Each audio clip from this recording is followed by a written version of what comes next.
Mais pour ouvrir ce journal, direction Kosiam, où l'ambassadeur du Maroc au Burkina Faso est allé faire ses adieux au président du Faso en poste depuis 8 ans dans le pays. Le diplomate du royaume chérifien est en fin de mission. À la suite de ce diplomate, le président du Faso a reçu une délégation des Nations Unies venue au Burkina s'enquérir de la situation des déplacés. Alissa Sanfo, Oscar Soulama pour les détails. L'ambassadeur du Maroc fait ici ses adieux au président du Faso. Après 8 années passées au pays des hommes intègres à travailler pour le renforcement de la coopération, le doyen des ambassadeurs du Burkina repart jouir de sa retraite avec le reflet du devoir accompli.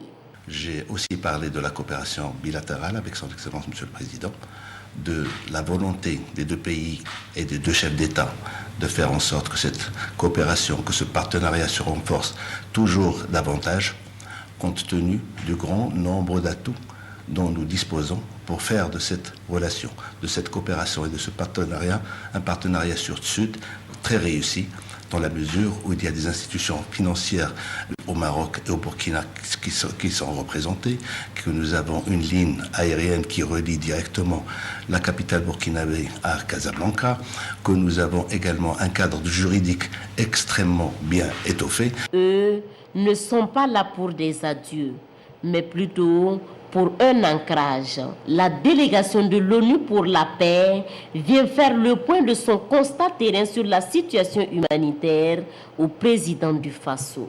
Nous avons également pu ouvrir un bureau des Nations Unies à Kaya même. C'est pour être plus présent et plus proche des populations qui ont des besoins et d'appuyer le travail que font les autorités à Kaya par rapport à la réponse urgence humanitaire.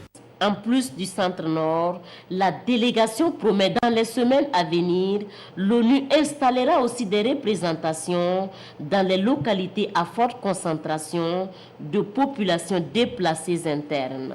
Et c'est le même compte rendu fait ici par la délégation au Premier ministre avec les mêmes promesses.